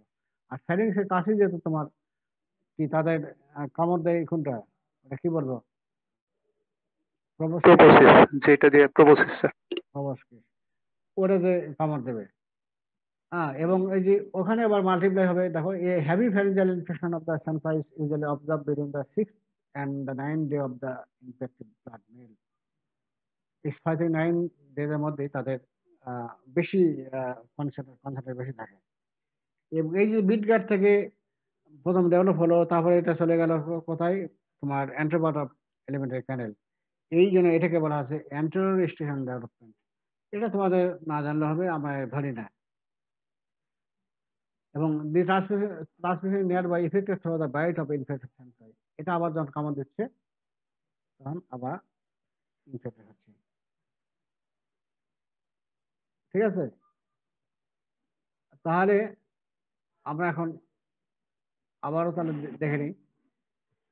তাহলে একটা ফেমাস সানফ্লাই কামড় দিল, আমাদের বডিতে কি আসলো, প্রোমাস্টিকট, তাই তো? তখন ফ্লাজেলা থাকবে, প্রোমাস্টিকট আসলো। এটা আবার গেল, এটা আবার তোমার গেল কোথায়, ব্লাড স্ট্রিমে যাবে এবং সেখান থেকে চলে যাবে তোমার রেটিকুলো ইনফেক্ট কাকে করবে, রেটিকুলো এন্ডোথেলিয়াল সিস্টেম। এবং সেখানে তোমার ইনকালফ করবে কি, ম্যাক্রোফেজ, তাই তো? তারপরে ওই ওই সেলে এবং তাহলে ওই রেটিকুলো এন্ডোথেলিয়াল সিস্টেম এখানে কি হবে, এখানে তোমার মাল্টিপ্লাই করবে এবং মাল্টিপ্লাই তোমার হইতে থাকবে যতক্ষণ পর্যন্ত তোমার, এবং হইতে হইতে কি আলটিমেট রাফসার হয়ে যাবে। রাফসার হলে তোমার সেখান থেকে তোমার অনেকগুলো অ্যানাস্টিকট বের হয়ে আসবে। এবং এরা করবে কি, তোমার ব্লাডে চলে গেল, সার্কুলেশনে চলে গেল। সার্কুলেশন চলে গেলে কি হবে, সেটা আবার নতুন লিভার সেলকে আবার ইনফেক্ট করবে। তারপর ওখানে আবার তারপরে এই সাইকেলটা কি কন্টিনিউয়াস হতে থাকবে। আর কিছু তোমার অর্গান কি তোমার সার্কুলেশন থাকে যাবে, এবং তখন ইনকাল করবে কি নিউট্রোফিল, তারপর হলো মনোসাইট, ম্যাক্রোফেজ, মেইনলি ম্যাক্রোফেজ। এগুলো মস্কিটো আবার যখন আমাদেরকে কামড় দেবে তখন এর বডিতে অর্গানিজম এবং আমাদের যে আরবিসি টবলেট সেগুলো সব চলে গেল গেল এবং যাবে কোথায়, মিড গার্ডে চলে গেল। মিড গার্ডে চলে গেলে কোন ফর্মটা গেল, অ্যামাস্টিকট স্টেজটা চলে গেলে এখানে আবার তারা ডেভেলপ করবে কোথায়, মিড গার্ডে। মিড গার্ডে ডেভেলপ করলো করে, আগে মিড গার্ডে চেঞ্জ হবে, আগে অ্যামাস্টিকট ছিল, সেখানে হবে প্রোমাস্টিকট স্টেজ হলো, হয় তারপরে তারপর তোমার মাল্টিপ্লাই করবে বাই বাইনারি ফিশন করে অনেক হিউজ অ্যামাউন্ট তৈরি হবে, তাই তো? তারপরে তোমার মিড গার্ড থেকে চলে গেল কোথায়, অ্যান্ড্রোপার্ট অফ এলিমেন্টারি ক্যানেল, যেমন হলো বাকাল ক্যাভিটি এবং ফ্যারিংস। এখান থেকে তোমার স্যালাইভারি গ্ল্যান্ডে যাবে এবং মানুষ যখন এই সানফ্লাই কামড় দিল আবার যখন, তখন আবার ইনফেক্ট হয় না। তাহলে এই হলো তোমার লাইফ সাইকেল। ঠিক আছে, লাইফ সাইকেল এই যে এতক্ষণ যেটা বললাম, একটা গ্ল্যান্স একটু দেখে নিই আমরা। লাইফ সাইকেল স্টেজ আবার জানি দুইটা, অ্যামাস্টিকট এবং মাস্টিকট অবশ্যই জানি। এখন আমরা জানবো হোস্ট কয়টা আছে। হোস্ট দুইটা আছে এখানে। Man is the definitive host, আর sandfly is the intermediate host. ঠিক আছে, আর সানফ্লাইয়ের মধ্যে তোমার হলো অ্যাসেক্সুয়াল স্টেজটা বার করতে হয়, আর সেক্সুয়াল স্টেজ বার করতে তোমার বার করতে তোমার ম্যানের মধ্যে। ঠিক আছে, ম্যানটা হলো ডেফিনিটিভ হোস্ট আর হলো সানফ্লাই। তোমার একটা কমন সূত্র সেটা হলো যে মেজরিটি ক্ষেত্রে হলো ইন্টারমিডিয়েট ফর্ম কোনটা, ইন্টারমিডিয়েট হোস্ট মানুষ কোন ক্ষেত্রে, একটা ম্যালেরিয়া আর একটা হলো হাইড্রেটেড সিস্ট। আর বাকি সবগুলাই ধরে রাখো যে ইন্টারমিডিয়েট হোস্ট। এই যে খেয়াল রাখে তাহলে হোস্ট হলো, ম্যান হলো ডেফিনিটিভ হোস্ট আর সানফ্লাই হলো যে ইন্টারমিডিয়েট হোস্ট। ভেক্টর অলরেডি আমরা জানছি কি, সানফ্লাই। বাংলাদেশের মধ্যে কোনটা, ফ্লেবোটোমাস সানফ্লাই, আর্জেন্টিভস ভেক্টর, তাই তো? রিজার্ভার কে আমাদের এইদিকে আমাদের হলো রিজার্ভার কে, ম্যান, ডগ, তাই তো? এছাড়া হবে কি আদার ডোমেস্টিক অ্যানিমাল হতে পারে বা হ্যামস্টিক মাছ হতে পারে। এই যেমন দেখো wild domestic animal, Fox, Jekyll, rodents or human beings. এবং এগুলো করে varies with the geographical area. যেমন আফ্রিকাতে কি রডেন্ট ভেক্টর, তারপর তোমার হলো মেডিটারেনিয়ান অঞ্চলে কি ক্যানাইন অ্যানিমেল, আর আমাদের এদিকে হলো কে ম্যান, তাই তো? এই জন্য বলা হচ্ছে যে রিজার্ভার ভ্যারি করতে হয়, ভ্যারিস উইথ এরিয়া। রিজার্ভার হোস্টটা স্যার বুঝতে পারিনি স্যার। রিজার্ভার রিজার্ভার হোস্ট মানে যার মধ্যে থাকতেছে আর কি। অর্গানিজম তো মনে করো আপনার থেকে যাকে ইনফেকশন করলো সেখানে তো সবসময় থাকবে না, তাই তো? কিছু অর্গানিজম ইয়ের মধ্যে অ্যাসেম্পটমিক হিসেবে থেকে যায়, ওইখানে তারা বাস করে সবসময়। ঠিক আছে, যেমন তোমার এই যে ক্যানাইন অ্যানিমেল যেগুলো আছে, ফক্স, জ্যাকাল, তারপরে এই যে তোমার যে ডগ, এগুলোর মধ্যে থাকে। ইভেন মানুষের মধ্যে থাকতে পারে, কোনো সিমটম নাই। ঠিক আছে, এগুলো হলো রিজার্ভার, এখানে থাকে যায়। তার মানে স্যার স্যান্ড ফ্লাই এর ভিতরে অনেক দিন ধরে থাকতে পারবে না, মানে স্যানফ্লাই মধ্যে থাকে, স্যানফ্লাই তো একবার যদি ইনফেক্টেড হয় না, সে অনেক দিন থাকে যায়। স্যানফ্লাই তো ভেক্টর। হ্যাঁ, এই যেমন স্যানফ্লাই কি করবে, স্যানফ্লাই যখন মনে করো একজনকে কামড় দিল, একজন মনে করো একটা ডগকে কামড় দিল বা ইনফেক্টেড ম্যানকে কামড় দিল, দিয়ে আবার কি করবে, সে অন্য একটা মানুষকে কামড় দেবে, তাহলে তো সে তো রিস্ক ক্যারি করবে, তাই তো? এই জন্য বলা হচ্ছে ভেক্টর। তো ভেক্টর মধ্যেও একবার যদি সে তার হয়, অনেকদিন থাকে। আর এখানে রিজার্ভার হোস্ট বলতে কিন্তু ওই ভেক্টরকে আমি বোঝাচ্ছি না, ভেক্টর বলতে আমি অ্যানিমেল বোঝাচ্ছি এখানে, এই কালাজারের ক্ষেত্রে। হুম, কালাজারের ক্ষেত্রে আমি এখানে শুধু বোঝাচ্ছি রিজার্ভার হলো অ্যানিমেল, সেটা ম্যান হতে পারে, ডোমেস্টিক অ্যানিমেল হতে পারে, বা ওয়াইল্ড অ্যানিমেল হতে পারে। ঠিক আছে, জি আর স্যার ভেক্টর বুঝছি। বলতে রিস্ক ট্রান্সমিট কে করতেছে, শুধু সানফ্লাই ট্রান্সমিট করতেছে, আমি এইটুকু বোঝাচ্ছি। কিন্তু অন্য ক্ষেত্রে রিজার্ভার কিন্তু ভিন্ন হতে পারে। হুম,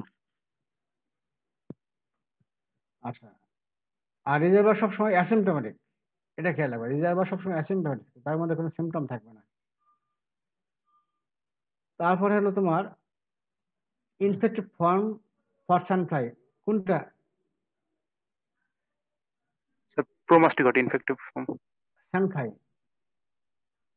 দুইটা জিনিস, একটা ইনফেক্টিভ ফর্ম সানফ্লাই আর একটা ইনফেক্টিভ ফর্ম হিউম্যান, কোনটা? স্যার হিউম্যানের জন্য স্যার প্রোমাস্টিগট, হেমাস্টিকট, আর হিউম্যান প্রোমাস্টিকট, আর স্যান্ড ফ্লাই আর এর জন্য অ্যামাস্টিগট। মাস্টিকট। কারণ সানফ্লাই যখন কামড় দিচ্ছে তখন সে মানুষ থেকে কোন ফর্মটা নিচ্ছে, অ্যামাস্টিকট, তাই তো? তাই তো? আর ও যখন কামড় দিচ্ছে আমাদের হিউম্যানে কোন ফর্মটা আসতেছে, রোমাস্টিকট ফর্মটা। তবে এটা জটিলতার মধ্যে যাইও না, আমরা যদি জিজ্ঞাসা করি ইনফেক্টিভ ফর্ম কি, ইনফেক্টিভ ফর্ম বলতে আমরা হিউম্যানের জন্য ইনফেক্টিভ ফর্ম কি ওটাই আমরা বুঝি, সোজা হাতে বলে দেবা প্রোমাস্টিক ফর্ম। ওকে, তাহলে তোমাদের আর ওই যে মানে এই যে অনেক সময় তোমার ইয়ে হবে, কন্ট্রোভার্সি একটা মনে থাকবে না, কোনটা বলবা, ভুল বলতে তাই না, অনেকে হয়তো ভুল বলবা টেনশনে। তারপর তোমার সোজা কথাই জানে রাখো, আমরা যদি বলি ইনফেক্টিভ ফর্ম কি, সোজা কথা বলে দেওয়া প্রোমাস্টিক ফর্ম। ঠিক আছে, প্যাথোজেনিক ফর্ম অ্যামাস্টিক এগুলো রাখবে না। Root of infection, penetration through the skin by bite of female sandflies, route of infection। আগে অলরেডি ইন্ট্রোডাক্টরি ক্লাসে বলছিলাম যে ভেক্টর ভেক্টর বর্ন ইনফেকশন কে, তার মধ্যে তোমার হলো এই যে কালার ছিল, তাই তো? আর সাইট অফ লোকালাইজেশন কি, মনোনিউক্লিয়ার ফেগোসাইটিক সিস্টেম, রেটিকুলো এন্ডোথেলিয়াল সিস্টেম। এখন হলো মোড অফ ট্রান্সমিশন কি হতে পারে, mainly by bite of infected female sandflies of the genera Phlebotomus and Lotgemia। Already আমরা জেনারেল দুইটা জানছি, তাই তো, ফ্লেমোডামাস এবং লোডজমিয়া। বাংলাদেশের ইন্ডিয়ান সাবকন্টিনেন্ট বা বাংলাদেশ কোনটা, ফ্লেমোডামাস। ফ্লোরোটোমাস। এখন এগুলো যখন কামড় দেবে তখনই আমরা ইনফেক্ট হবো। এই জন্য বলা হচ্ছে by bite of infected female sandflies of the genera Phlebotomus and Lutzomyia, এই কথাটা বলবা অবশ্যই। এই যে ফিমেল কথাটা আসবে কেন, সব ক্ষেত্রে তোমার খালি ফিমেল পাবা, মেল করে না, কেন করে না? স্যার মেল ওই যে মধু, ফুলের রস আর এগুলা খেয়ে বাসে। হ্যাঁ, ওরা মানুষের রক্ত খায় না কেন?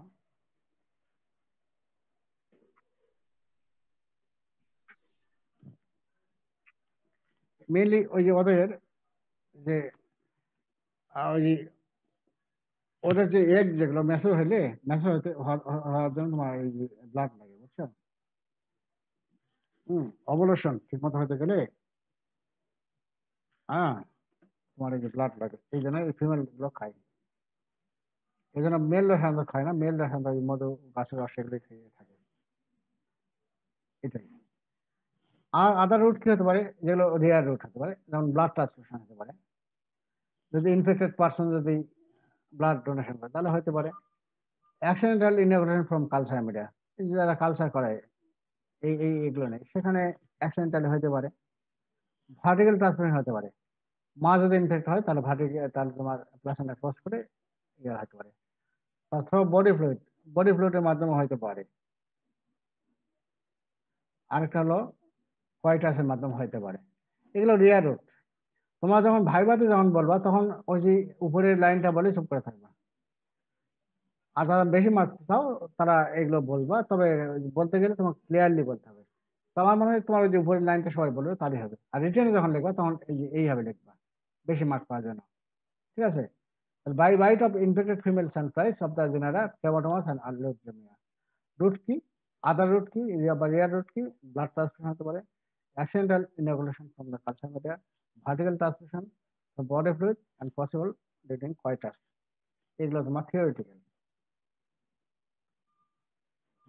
কামড় দিল তখন ইনকিউবেশন পিরিয়ড কত? অনেক, ভ্যারিস ফ্রম 3 to 6 months।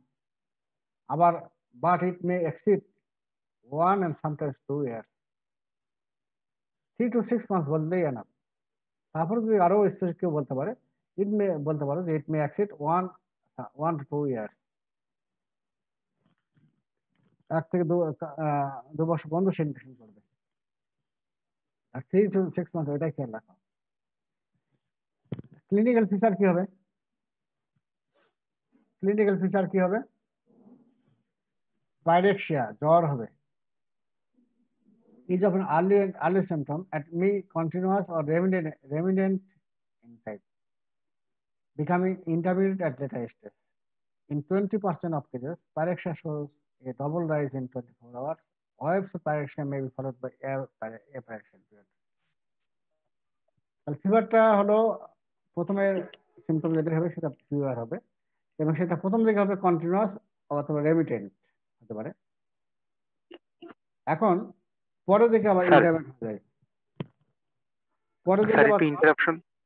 হ্যাঁ স্যার, আমাদের ওই ফার্মাকোলজি ক্লাস 12টার সময় থেকে হওয়ার কথা স্যার, ওইটা স্যার ফোন দিয়েছিল তো স্যার, ওইটা শুরু। আচ্ছা, তাহলে তাহলে কাজ করো, সেটা হলো এখন বাজে কটা? তাহলে আর সামান্য কিছু নেই, আমি 12:30টার মতো নেই নিয়ে কালকে তাহলে আমি করবো কি যে কালকে ডিউটি আমি নেবো, এবং তোমার হলো ওই যে ইয়ে নেবো, কি বলে তোমার হলো ওই যে কালাজার নেবো। কালাজার শেষ করে তোমার ওই যে ম্যালেরিয়া ধরবো, প্লাজমোডিয়াম, ঠিক আছে? এবং এই তোমার বারবার করে বলছি যে তোমার এই যে ক্লাস মিস করিও না। ক্লিনিক্যাল ফিচারটা দেখো, আর সামান্য নিয়ে আমি ছেড়ে দিই। পাইরেক্সিয়া হলো তাহলে এটা হয়তো কন্টিনিউয়াস হতে পারে বা রেমিটেন্ট হতে পারে, ঠিক আছে? কন্টিনিউয়াসই প্রথম দিকে, তারপর লেটার স্টেজে কি ইন্টারমিডিয়েট, কখনো জ্বর থাকবে কখনো জ্বর থাকবে না, তাই তো? এবং 20% ক্ষেত্রে কি হবে, জ্বর 24 ঘন্টার মধ্যে ডবল রাইজ হবে। প্রথমে কমবে, পরে আবার বেড়ে যাবে, ডবল রাইজ হবে। প্রথমে যা ছিল তা আসলে ডবল হবে। আচ্ছা, তারপর হবে কি, যেহেতু তোমার রেটিকুলার অ্যানাথেরা সিস্টেমকে এফেক্ট করতেছে, তাহলে কি স্প্লেনোমেগালি হবে, অ্যাবাডোমেগালি এবং লিম্ফোডেনোপ্যাথি হবে, ঠিক আছে? তো জ্বর থাকতেছে একটা, আরেকটা হলো রেটিকুলার অ্যানাথেরা সিস্টেমকে এফেক্ট করতেছে। আর রেটিকুলার অ্যানাথেরা সিস্টেম বলতে আমরা কি বুঝি? স্প্লিন, লিম্ফ নোড এবং লিভার তোমার ইনফেকশন করতেছে, তাহলে এগুলো বেড়ে যাবে। তারপরে রেনাল প্রেশার কি? There's malaise, no malaise or apathy, and the patient may be quite unaware of the high fever. The patient has a good appetite and feed moist tongue. Epistaxis may be a presenting symptom. এখানে দেখো তোমার জ্বর হলে কি হয়, আমাদের কি মেজমেজ, গা মেজমেজ করে, তাই তো? মেজমেজ করে এবং কেমন একটা খারাপ লাগে, তাই তো? কিন্তু এখানে ও ওর কোনো মেজমেজও করবে না বা খারাপও লাগবে না, একদম নর্মাল থাকে মানুষ। এবং তার যে হাই ফিভার আছে, সে তার মনেই হবে না, তার নিজের কাছে মনে হবে না যে তার হাই ফিভার আছে। ঠিক আছে, এগুলো জিনিস হয়। এবং জ্বর হলে কি হয়, আমাদের অ্যাপিটাইট খুব বেশি থাকে না, খাবার রুচি কমে যায় না। কিন্তু এই তোমার এখানে কালো কালো জ্বর হবে কি, তোমার তোমার ইয়ে থাকবে না, মানে খাবার রুচি একদম সে অ্যাভেলেবল খাবার খাবে, গুড অ্যাভেলেবল, ভালো রুচি থাকবে তার। এবং জ্বর হলে, এমনিতে জ্বর হলে কি হয়, টাংটা কেমন অমসৃণ হয় এবং অপরিষ্কার হয় না। এখানে হবে কি ক্লিন ময়েস্ট টাং। আরেকটা হয় কি এপিস্টেক্স প্রেজেন্ট সিমটম। এরকম কিছুই নাই, তোমার কাছে রোগী জাস্ট এপিস্টেক্সিস বা ব্লিডিং হিস্ট্রি চলে আসবে। The general feature হলো no malaise or apathy, and the patient is quite unaware of the high fever. Patient has a good appetite and clean moist tongue. Epistaxis may be a present symptom. তারপর হবে কি emaciation, weight loss হবে, body weight loss হবে। খাবার খাচ্ছে তারপরে তোমার body weight loss হবে, ক্যাফেক্সিস হবে, তারপর অ্যানিমিয়া হবে, এবং স্কিনটা হবে এই এখন স্কিনে তোমার একটা বলা যে স্কিনে যে কি ব্ল্যাক মানে হলো আর কি কালা মানে হলো ব্ল্যাক, তাই তো? ব্ল্যাক হবে না, কি জানো, এই যে পিগমেন্টেড হবে আর কি, ডার্ক ডার্ক হয়ে যাবে। The skin of the inner body is dry, rough and harsh and is often pigmented, darkened. এই জন্য বলা আছে তোমার তোমার কালোর মতো ক্যালসিয়ামের মতোই হয় আর কি। হুম, স্কিনটা এটা হবে, skin over the inter body is dry, rough, harsh and is often pigmented, darkened. তারপরে if left untreated, 75 to 95% of the patient die within a few period of 2 years. Treatment যদি না করা হয় তাহলে সে 2 বছরের মধ্যে মারা যাবে। কত পার্সেন্ট? 75 to 90% মারা যাবে। এবং এ মারা যায় কি যেন মারা যায়, ডিউ টু কমপ্লিকেশন। এবং কমপ্লিকেশনটা কি যেন হয়, due to loss of cell medical immunity. এবং কি কি হয় কমপ্লিকেশন, দেখো এই অ্যামিবিক ডিসেন্ট্রি অথবা ব্যাসিলারি ডিসেন্ট্রি। লাংসে কি হয়, নিউমোনিয়া, আর হলো পালমোনারি টিউবারকুলোসিস।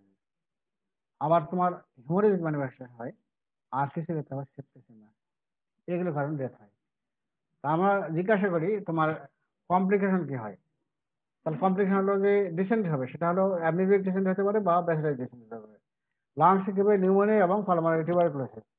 আর কি হবে, হেমোরেজিক ম্যানিফেস্টেশন। কি যেন হবে, প্লাটলেট কমে যাবে, হেমোরেজিক ম্যানিফেস্টেশন হবে, এবং সেপ্টিসেমিয়া। এবং অনেক সময় দেখা যায় তোমার হেমোরেজ নেই, তোমার কাছে চলে আসছে, ঠিক আছে, সেপ্টিসেমিয়া।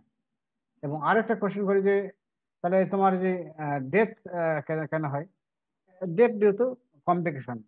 এবং কমপ্লিকেশন কি যেন হয়, এখানে কোন ইমিউনিটি কমে যাবে, সেল মেডিয়েটেড ইমিউনিটি কমে যাবে, ঠিক আছে, not antibody mediated immunity, loss of cell mediated immunity. তাহলে এই যে জিনিসটা পড়ে নেবা তাহলে, তাহলে প্যারেক্সিয়া, তারপরে তোমার স্প্লেনোমেগালি, হেপাটোমেগালি, লিম্ফোডেনোপ্যাথি। তারপর জেনারেল ফিচারের মধ্যে হলো তার অ্যাপাথি থাকবে না বা ম্যালেজ থাকবে না, হাই ফিভার আছে কিন্তু সে বুঝতে পারবে না। তারপরে তার অ্যাপিটাইট ভালো থাকবে এবং টাংটা ক্লিন ময়েস্ট হবে, এপিস্টেক্স থাকতে পারে। তারপর কি ইমাসিয়েশন, তারপর অ্যানিমিয়া থাকবে, স্কিন থাকবে, স্কিন হলো ইন্টারবডি ড্রাই, রাফ, হার্শ এবং পিগমেন্টেড। আর যদি 2 বছরের মধ্যে সে মারা যাবে যদি ট্রিটমেন্ট না করে। যাবে কত পার্সেন্ট, 75 to 95%। আর কমপ্লিকেশন কি হয়, একটু লস অফ সেলুলার ইমিউনিটি। এবং ডেথ হবে কি জন্য, বা কমপ্লিকেশন কি হবে, এই যে বা bacillary dysentery, pneumonia, pulmonary tuberculosis, haemorrhagic manifestation এবং সেপ্টিসেমিয়া। এগুলো এগুলো ভালো করে পড়বা কিন্তু। প্রবলেম বেস কোশ্চেন এখানে আসতে পারে, বা এমনিতে আমরা যে কমপ্লিকেশন তো ইনভারিয়াবলি জিজ্ঞাসা করি, কমপ্লিকেশন বা ডেথ কি জন্য হয়। এখন এই যে চেঞ্জেস ইন ব্লাড কি হয়, হয় তোমার প্যানসাইটোপেনিয়া হয়। প্যানসাইটোপেনিয়া, প্যানসাইটোপেনিয়া মানে কি, তোমার অলরেডি পড়ে আসছো। প্যানসাইটোপেনিয়া কি মানে, আরবিসি, ডব্লিউসি, প্লাটলেট সবই কমবে, তাই তো? সেটাকেই বলবো প্যানসাইটোপেনিয়া, তাই না? Anaemia, leucopenia and thrombocytopenia. তাহলে আরবিসি কমলে হবে কি, অ্যানিমিয়া হবে। তারপর ডব্লিউসি কমলে সেটাকে বলবো লিউকোপেনিয়া, আর থ্রম্বোসাইট কমলে সেটাকে বলবো থ্রম্বোসাইটোপেনিয়া। এই তিনটা হলো। এখন এই যে অ্যানিমিয়াটা, এটা কেন হচ্ছে দেখো তো, আমরা অলরেডি কিন্তু অ্যানিমিয়াটা কেন হচ্ছে দেখো, anaemia due to infiltration of the bone marrow causing marrow hypoplasia, এটাকে এক কথা বলতে পারি ইনএফেক্টিভ ইরাইথোমাইসিস। এই তোমার অর্গান ওই যে মাইক্রো ওই যে অর্গানিজম গুলো যে যে অ্যামাস্টিকেট স্ট্রেস, এটা যাবে কোথায়? রেটিকুলো অ্যানাফাইলাইটিস সিস্টেম, সেখানে এফেক্ট করবে, প্লাস বোন ম্যারোকে এফেক্ট করবে। বোন ম্যারো যে নষ্ট হয়ে যাচ্ছে সেখানে এফেক্ট করবে। এই জন্য বলছি ইনফিলট্রেশন অফ বোন ম্যারো কজিং ম্যারো হাইপোপ্লাসিয়া। তখন যখন এখানে ইনফিলট্রেশন করলো, ম্যারো সেলগুলো নষ্ট হয়ে যাবে, তখন সেখানে ম্যারো হাইপোপ্লাসিয়া হবে। তারপরে কি, আরবিসি তৈরি হচ্ছে না, এই জন্য বলা হচ্ছে ইনএফেক্টিভ ইরাইথোমাইসিস। কারণ তোমার আরবিসি তৈরি হয় কোথায়? বোন ম্যারোতে, তাই না? ডব্লিউসি তৈরি হয় কোথায়? বোন ম্যারোতেই। এখানে যদি যায় তোমার, তাহলে কি হবে? তাহলে তোমার ওখানে ঢুকলে তোমার কি ম্যারো সেলগুলো, বোন ম্যারো সেলগুলো নষ্ট হয়ে যাবে, ওকে বলো ম্যারো হাইপোপ্লাসিয়া। আর সেলই যদি যেগুলো যে এই স্টিম সেল যেগুলো নষ্ট হয়, তাহলে কি হবে? আরবিসি তৈরি হবে না। তাহলে এই জন্য বলা হচ্ছে ইনএফেক্টিভ ইরাইথোমাইসিস। আর একটা কি হয়, হিমোলাইজ হবে। হিমোলাইজ কেন হবে? আগেই জানছো তোমরা, এই স্প্লিন তোমার হলো হিউজলি এনলার্জ হয়, সেটাকে বলো হাইপার স্প্লেনিজম। যদি খুব হিউজলি এনলার্জ হয়, তখন করবে sequestration and lysis of RBC. স্প্লিনে যখন ব্লাড যখন চলে যায়, আরবিসি যখন যদি ডিস্টর্টেড শেপ হয়, তাহলে কি লাইসিস হয়ে যায় না, ভেঙে যায় না, তাই তো? এবং ওই যে তোমার এই ক্ষেত্রেও তোমার আরবিসি মারা যাবে, পাশাপাশি ওইখানে জমা হবে। হ্যাঁ, স্প্লিনে জমা হবে। আর কি হয়, premature destruction of RBC due to short lifespan of RBC over several time reduces 50%। আমরা জানি আরবিসি লাইফ স্প্যান কত? 120 days। 120 days। এক্ষেত্রে আরো কমে যাবে, একবারে 50% কমে যাবে। তাহলে এই সব লাইফ স্প্যানের জন্য এটা কমে যাবে। আরেকটা আরবিসি এক্ষেত্রে একটা অটো অ্যান্টিবডি তৈরি হয় টু ডেড সেল মে কন্ট্রিবিউট হেমোলাইসিস। তাহলে হেমোলাইসিস তিন ধরনের হয়, তিন ধাপে হচ্ছে। একটা হলো যে বোন ম্যারোতে, বোন ম্যারো তোমার কি বলে যে স্প্লিন বড় হয়ে গেল, তাই তো? হাইপার স্প্লেনিজম, যার ফলে সেখানে আরবিসি সিকোয়েস্ট্রেশন জমা হবে এবং সেখানে লাইসিস হবে। আর আর কি হবে, আরবিসি লাইফ স্প্যান কমে যাবে, তাই তো? লাইফ স্প্যান কমে যাবে, যার ফলে সেখানে প্রিমাচুর ডেস্ট্রাকশন হবে। আরেকটা কি হবে, অটো আরবিসির বিরুদ্ধে অটো অ্যান্টিবডি তৈরি হবে, যার ফলে সেটা মারা যাবে। এই তিন কারণে তোমার আরবিসি ভেঙে যাচ্ছে। তাহলে এখানে হবে হিমোলাইটিক অ্যানিমিয়া। হ্যাঁ, আর আরেকটা কারণ, আর অ্যানিমিয়া কি যেন আছে, দুইটা কারণ। তার একটা অ্যানিমিয়া হলো, একটা হলো আরবিসি তৈরি হচ্ছে না, যে বোন ম্যারোতে যখন অর্গানিজম চলে গেল, সেখানে তোমার স্টিম সেলগুলো নষ্ট করে দিল, সেখানে রেপ্লিকেট মাল্টিপ্লাই করবে বাই বাইনারি ফিশন করলে কি বোন ম্যারো সেলগুলো নষ্ট করবে এই স্টিম সেলগুলো, যার ফলে সেখানে বোন ম্যারো হাইপোপ্লাসিয়া হবে। ফলে কি হবে, আরবিসি তৈরি হবে না, তখন সেটাকে বলে ইনএফেক্টিভ ইরাইথোমাইসিস।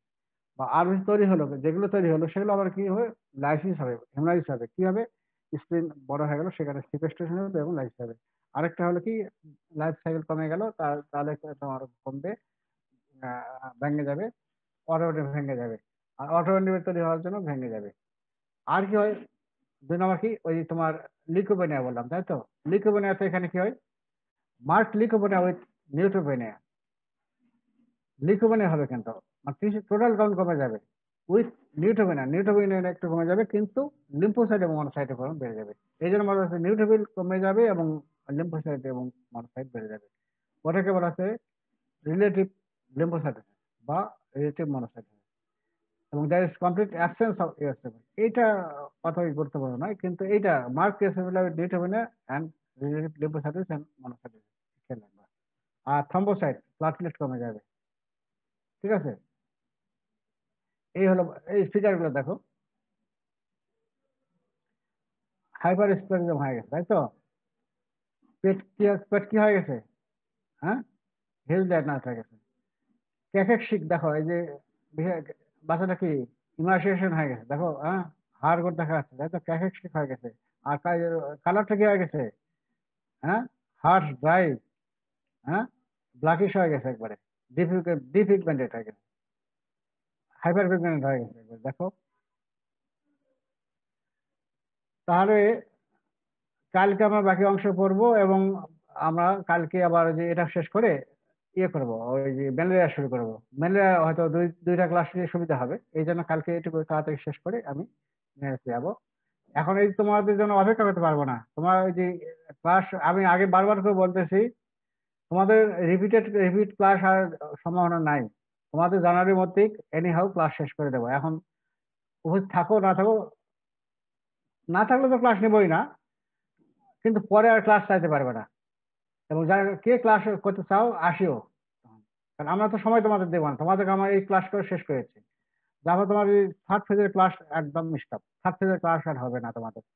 যারা আশা করে আসছে যে থার্ড ফেজের ক্লাস আবার এই যে অফলাইনে ক্লাস হবে, ভুলে যাও, সেটা ভুলে যাও তারা। হ্যাঁ, আমরা সবাই পাবো না, এইটুকু খালি জানে রাখো।